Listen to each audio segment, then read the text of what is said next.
It's gloves off here in Bennetts BSB. That's tight through turn one. Oh, here comes Glenn Owen. The inside signature move, and that was a bit more of a block pass. Oh, he's not having it though. Hello, old pal. Having a look through the old hairpin. Oh, he's going to run wide. Through goes Glenn Owen again. Glenn Owen's not going to have a chance. He's going for P1 O'Halloran. He takes no prisoners, and Danny Kent's in on the action as well on the Yamaha. Through into third. This is fantastic. In the beautiful spring sunshine, we're here at Donington Park, the heart of British motorsport. And the thing about Donington Park, it's where it all started. In March 1996, the start of the modern era of the British Superbike Championship. Fast forward 28 years, and it's the 2024 edition, and we come back to where it all started. The Craner Curves, the old hairpin, Starkey's Bridge, the S's, the Melbourne Loop, all names that are synonymous with British motorcycle sport. As ever, it's Bennett's British Superbike Championship. The contenders are all back in the ring. The gloves are off.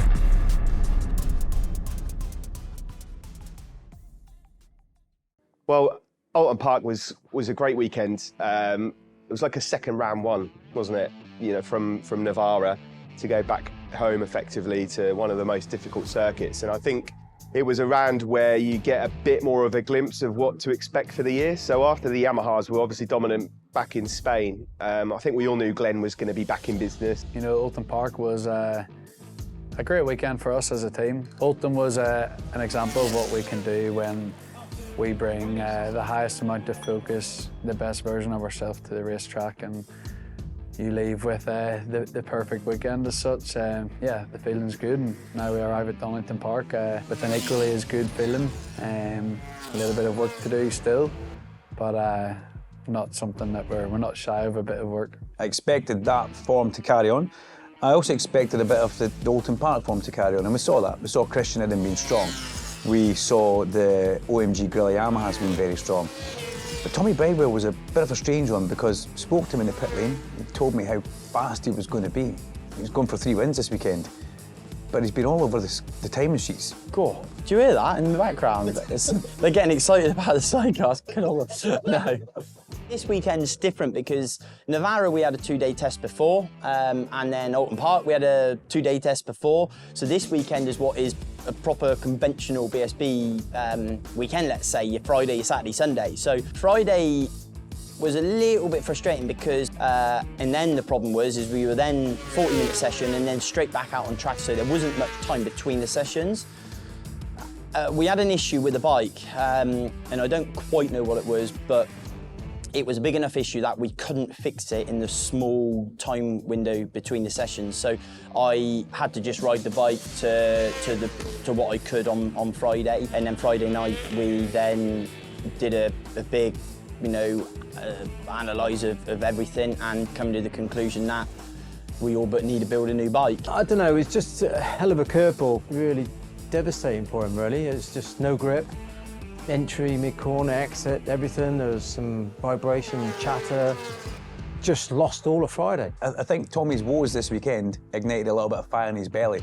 Ended up having to change and go through so much with the bike, stripping it down and rebuilding it and replacing the engine. And so, you know, for Tommy to do what he's done today, with a lack of laps and mileage from yesterday, is really, really impressive. You know, I'm really pleased for him and pleased for the team and everything, what they've turned around and what they managed to do. Most bikes can roll out with a base setting at Donington Park and have a good crack at winning the race. And so I think this weekend is the best chance that we've got of really seeing what the story is going to be of BSB 2024. It's going to just give us that, it's not quite business time, but it's just going to give us that little taste of what's to come for the rest of the year.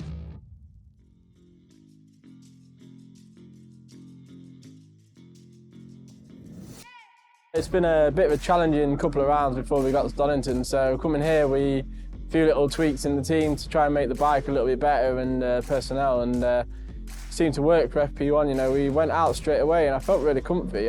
First 3 or 4 laps, knew the bike wasn't quite right, came in, made a little change, and then instantly went straight away quite like faster, and it jumped me up to like 4th or 5th. Lee's a great rider and he knows that he can do it, and it was good to see that in the first practice session he was back at the top think his teammate Charlie Nesbitt was saying that they've found something a bit different, and Lee's still trying to set the bike up to work for him to make it a little bit better. I think what we've always wanted from Lee is just a little bit more bite, get a little bit more angry out there, get his elbows out from the start, because he's definitely got those capabilities. You know, he's been on a Kawasaki for such a long time. To just jump on a Honda and expect it to magically work is not going to happen overnight. I feel like the bike's in a good place this weekend and we can push on really. We've got some great settings from yesterday. Obviously didn't quite finish inside the top 5 where I thought we maybe could be in FP2, but feeling good for SUPERPOLE today. I think if you look beyond the main results on paper, there were some good displays from other riders. Kawasaki in particular. I'm feeling better and better on the Kawasaki now. I know I've been saying it a lot, but you know, it takes time to adjust, you know, and when you spend so long on a different bike and then you jump on a new bike, with BSB we don't get loads of time, you know, like you get a couple of test days and then you're into racing, and the main parts where I'm learning the most is in the races. But yeah, lap time yesterday was good, happy enough with that. Felt pretty good on old tyres, new tyres. Still working on the new tyre thing a little bit. Not really maximising the grip from a new tyre yet. We're still working on that. But yeah, overall, yeah, getting there, getting close. The situation at OMG Yamaha is quite interesting, because I don't think there's any doubt that at the start of the year you would probably put Kyle, if there was an order, you'd probably put Kyle as #1 rider and Ryan #2. And certainly at the start of this year, Ryan has come out of the gates stronger. But I do think that just by nature of the fact they're both fighting now for race wins, we're not looking at Ryan as an underdog anymore. Last year he did very well at Donington, getting on the podium on the Yamaha, and that's when we first started to say, oh, look at Ryan, you know, he's got the speed. But this is Kyle's backyard. Hang on, you say this is Kyle's track. This is Leon Haslam's town. This is Haslam town. It's Donington Park. I'm pretty sure they've got a blue plaque somewhere on the wall saying Leon and Ron Haslam are okay here.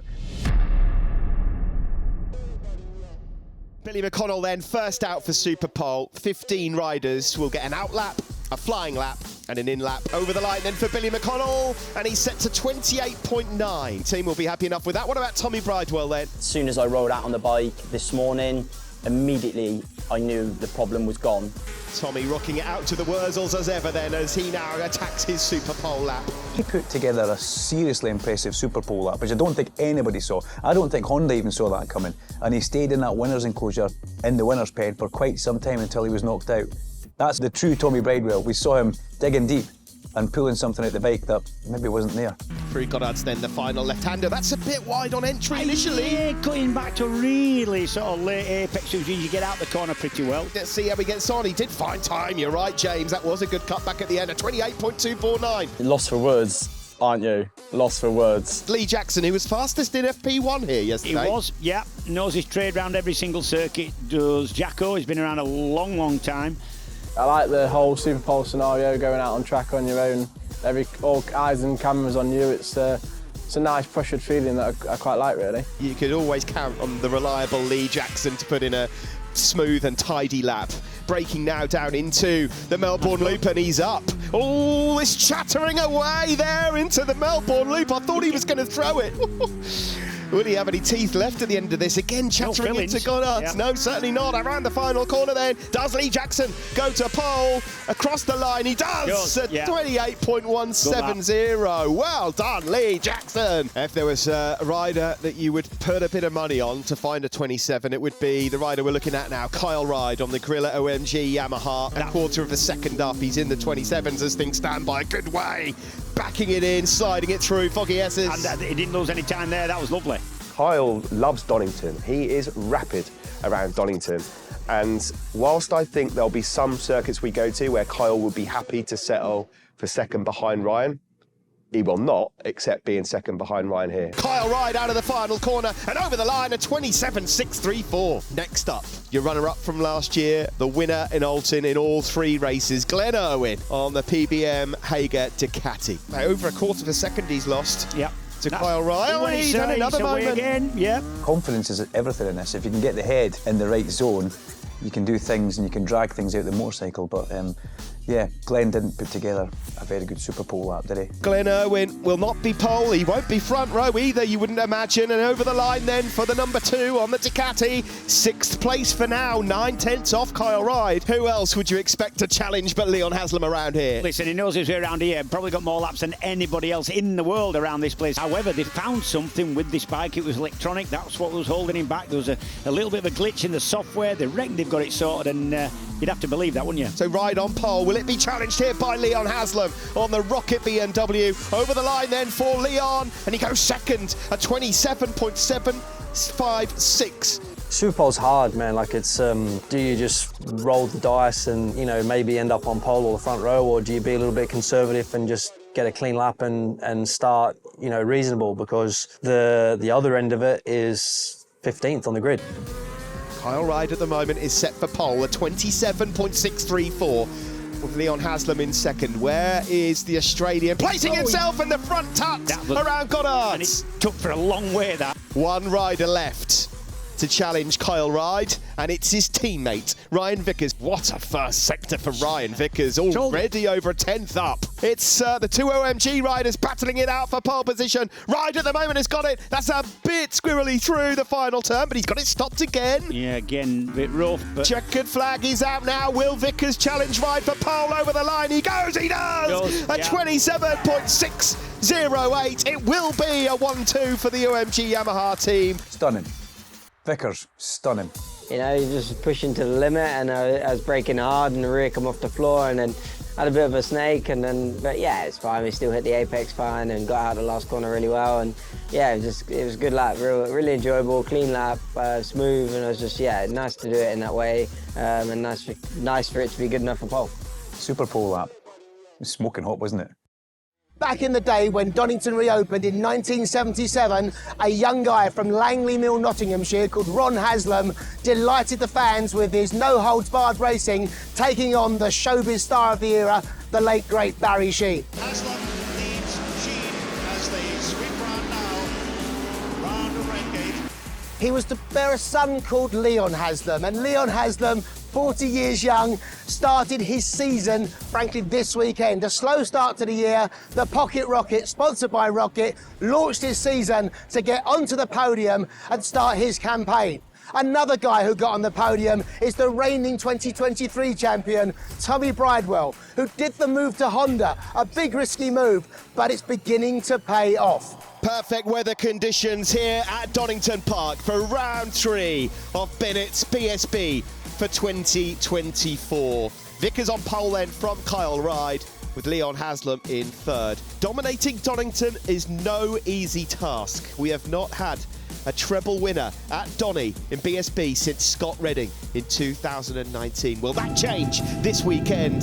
The flags are removed and it's eyes on the lights, and away we go. All away very well, including Leon Haslam from third on the grid as well, but they're side by side, the 2 OMG Yamahas. Vickers will get the whole shot. Danny Kent's coming through from row 2 as well. He's going the long way round past Leon Haslam. They all make it through pretty well. The inside line there for Haslam, or they say they all make it through, not all of them. Dutch rider Jamie Van Sikelver's crashes at Redgate. I knew Ryan was going to go really fast to start with, so I just tried to hang on, really. It's a bit of a lunge there down over at the old hairpin, but it is Vickers that leads from Kyle Ryde with Leon Haslam in third. This year's been quite frustrating. The bike's probably only run a handful of times in testing and in round 1 and round 2, and every time it has run, we've been in the top 3, which has been obviously quite confident boosting, but obviously to keep having them gremlins was, you know, very difficult. Oh, was that Glenn Irwin challenging Tommy Bridewell into foggy S's? Yes, it was. Yep. The old teammates then do battle. Glenn Irwin has made a couple of places up. Right, so Glenn Irwin came from the third row because he made a real mess of the SUPERPOLE lap, got a really big slide at Redgate. Oh, hang on, that was Vickers! That's Vickers! Vickers, the race leader, has gone down. Yeah, not the way we wanted to start. That's a big mistake down at Melbourne for Vickers. I was coming in, I was like, perfect, yeah, gonna hit the apex, perfect, everything, cool. Just as I started releasing the brake, just went, hit the bottom of the forks and it popped and then lost the front. Kyle Ryde then inherits the lead, his teammate. To be honest, Ryan was definitely the fastest person before that race. Obviously, he was on pole position as well, and he did a great run yesterday in I-27, so I thought I can hold on, but I don't know how long for. So obviously when he went down after 2 laps, I thought, brilliant, I've got to do it all on my own now. Oh, Tommy Bridewell now up the inside of his old buddy Glenn Irwin. Irwin's gone wide there though. I looked at Leon on the BM, who's riding really well, so he was doing a great job. And then you had the 2 Ducatis that obviously I know what the capability of the bike is. So I was like, well, I could win the race or could finish 8, but I don't know. He's having a look now, up the inside of Christian Idden. Idden almost knew it was coming, but that time it sticks. Kept on the curb, yeah. So Tommy Bridewell moves up into 3rd. He's on the curbs on the exit there of the last corner. That might just give Idden a shout into turn 1, red plate corner. Not close enough. Race 1 for me was good because we was in the mix with the leader. We did have some brake issues. We were struggling to stop the bike. As they go through Goddard's, and that was there. That was really too wide, heavy. Easiest 2nd place Tommy Bridewell will make up. So the Honda man is up into 2nd. When I then got up into 2nd, I thought to myself, oh, I've got pace here. Over the line then to start lap 15 of 20. 28.5 from Ride, 28.4 from Bridewell. Come over the line, saw 6 laps to go, and I thought, right, I need to get out with Cole because he had about half a second on me. And I thought, right, I'm going to really push in focus in these first couple of sectors where I was slightly weaker. And I got right on him, and then the red flag come out, and I was like, oh. If you've saved any tyre, it's now, you're going to... Oh, big high side for Christian Idden. That's a massive crash.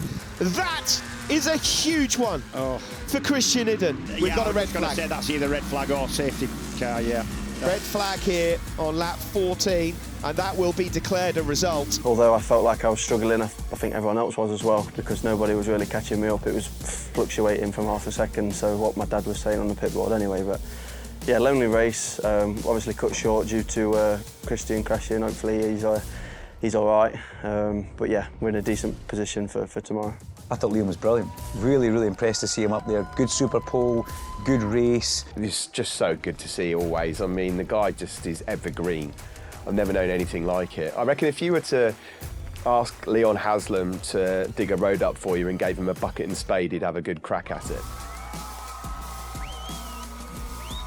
You always expect to turn up to Donington and Kyle Ride to have a win, at least one win over a weekend, and so for him to get that, despite the red flag coming out, I think is going to be a big boost for him.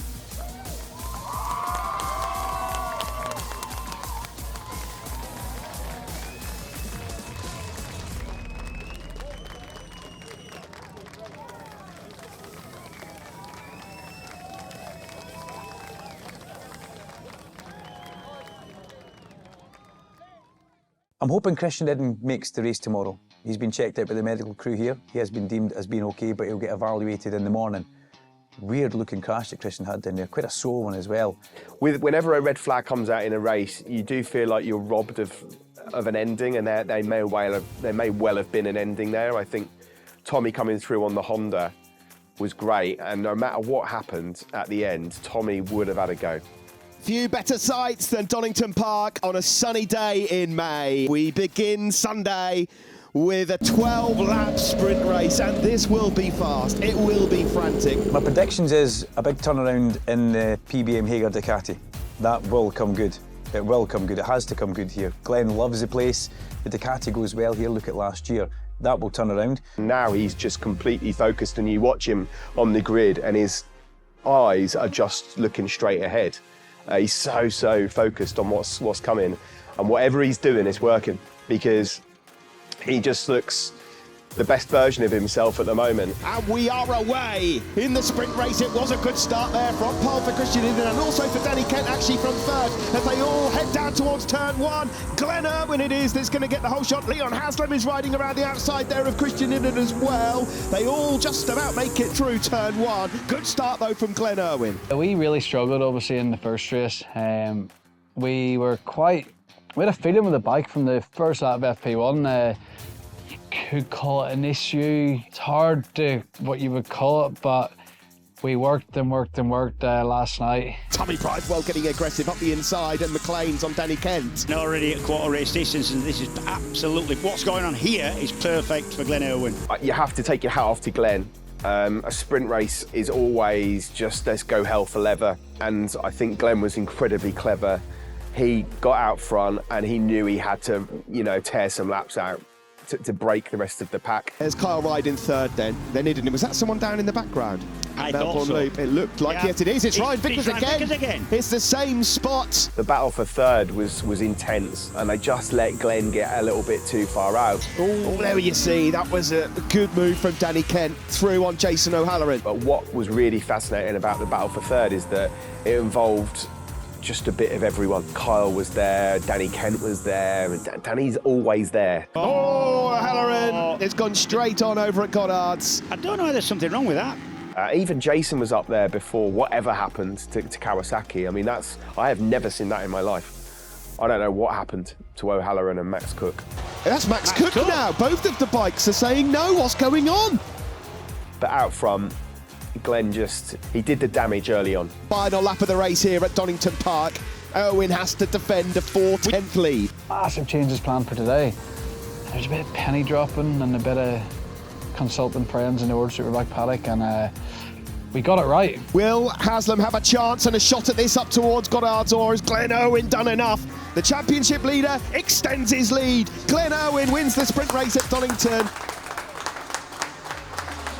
I knew we would win the first race today, and I don't mean that arrogantly. I knew we had the package to do it, and I feel in a great place and go out and do it. And after watching Usyk beat Fury and his mentality and focus, I want to bring the lad into my game.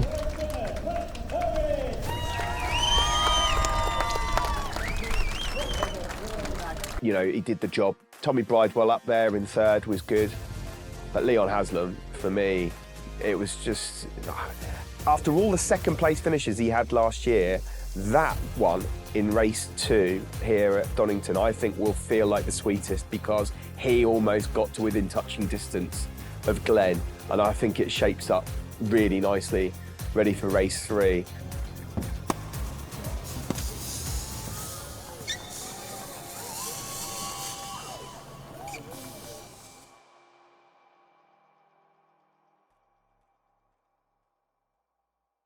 The sun is shining and it's time for the final Bennetts BSB race of the weekend for round 3 of 2024. Race 3 is underway. Danny Kent on pole position. A really good start from lights out there for the McCann's Racing Yamaha rider. He dearly wants that whole shot, and is he going to get it? At the inside goes the reigning champion Tommy Bridewell on the Honda. Sensational performance from myself, actually. Sensational is the sort of words I would describe it. It's gloves off here in Bennetts BSB as they head down to Old Hairpin and now up to Starkey's for the first time. Number 1 on the Honda, Tommy Bridewell leads. The race and then was hard, really hard, but completely fair. Immediately Glenn Owen here trying to fish his way through and does so neatly on the Ducati. My goal really was just to make sure I'm inside that top 3-4 and make sure they don't get away so I don't have to override halfway through the race to try and catch the gap out. Oh, here comes Kyle right up the inside of Danny Kent. He didn't need that, and it's kind of fresh track in front of him. Tommy led. Anyone could have led at the beginning. We were riding about 20%, and it was funny because we were like, when are we going to start to go? Because the whole pack, I presume the pack stayed, I never looked behind. It keeps everyone there, and you end up riding like that the whole race. You can make a mistake and go back so many places. They're all bunching up, and again there, the door was actually left slightly open by Kyle Ryde at Goddard's. Left way open by Kyle Ryde, made a mistake there going into Goddard's. And now he's going to have his hands full as the Australian Kawasaki rider. That's tight through turn 1. The inside line there for Jason O'Halloran. Well, first time I've started near the front. So that made a big difference. I knew I had a bike underneath me that I could fight with. Immediately, I couldn't really see anyone have a massive advantage. Well, here, he's going for another one. Two in a couple of different corners. They're both run wide though, but that was a really lovely first half a lap. Oh, here comes Glenn Owen up the inside, signature move, and that was a bit more of a block pass. Oh, he's not having it though. Hello, old pal. I got to the front and put the hammer down. And I knew everyone would put the hammer down because I could see how Tommy was riding. They go alongside each other, Glenn Owen and Tommy Bridewell. Owen's having none of it though on the approach down into the Melbourne Loop. Out of the final corner, onto the start-finish straight we go. Number 2 on the HIGGS PBN Ducati, Glenn Owen, the championship leader it is, that has the lead. That was proper superbike racing. It still makes the hairs in your neck stand up. Physically, it's actually not... Oh, Tommy Bridewell's throw on Glenn Owen. It's a proper battle, and Jason O'Halloran's there to pick up the pieces as well. Everything I predicted in the race didn't happen. I predicted that Glenn Irwin got to the front, he was going to stay there and probably pull away towards the end. Tommy Bridewell had other ideas. It's like a fairy tale, isn't it? Back on top spot. And the last person to do that, Glenn Irwin. Andy Irwin's on the back. Oh, Glenn Irwin was wide there, James, into the Melbourne loop, and through goes Jason O'Halloran. Yeah, you don't need to ask him twice here. I knew coming into the last part of the race, I didn't really want to be fighting for it on the last lap because Tommy was a little bit stronger than me on the brakes. I knew Glenn would be quite strong on the brakes. And I just didn't want to be involved in that. But the inside line goes to Glenn Irwin. Oh, yeah, O'Halloran. that's his signature move. Lovely, lovely move that is. I think we might see something down into Foggy S's just now, look. Here we go into the slipstream and immediately he pulls over to the inside. Tommy Bridewell's going through, come what may. I tried to get to the front with 3 laps to go, and I sort of did. And I said to myself, right, 3 qualifying laps. They won't beat me. You do wonder if it's maybe at the old hairpin, if he can get the speed through Craners. I thought if it, and I'd agree with you. I think that Honda looks really good mid-corner. I think he's got more mid-corner. Here he goes. Having a look through the old hairpin. Oh, he's going to run wide. Through goes Glenn Irwin again. But he had to have a look. You knew he'd have a look, and he did. Everything was on the line. Tommy Bridewell would make a few lunges at Glenn Irwin going into the old hairpin, and you could see him in full lean trying to drag the bike back round. Big black lines off the front and the back wheel. Glenn would square the corner off, bit of ducati power, past he would go. Tommy would do the exact same thing the next lap. Glenn would do the exact same thing back to him. He's definitely having another look down into the old hairpin. Can he make it stick this time? It was a better attempt, but through comes Glenn Irwin again. The power of the Ducati, and it's attempt number 2 that fails. It was one of the best races I have ever taken part of in my life. In fact, I have never been in a 4-way battle where everyone swapped places. Popcorn for O'Halloran and Danny Kent down into the Melbourne loop. Now here comes Tommy Bridewell. I saw Jesus today and I braked. It's going to be the block pass. Can they get it stopped? Through pops Jason O'Halloran and sits up Glenn Irwin. When I had my opportunity, I took it and then just put my head down and just nailed the last lap. Right, Glenn's he's got his work to do here now. I think he's going to have a go wherever he can. Straight away, retaliation from Glenn Irwin into turn 1, but he's wide, and back through comes Jason O'Halloran. Brilliant racing at Donington here. Yes, it is. This is good stuff. This is as good as it gets. They are spinning it up down through Craner. Glenn Irwin's not going to have a chance. He's going for it. He's going for P1. O'Halloran. He takes no prisoners, and Danny Kent's in on the action as well on the Yamaha. Through into 3rd. This is fantastic.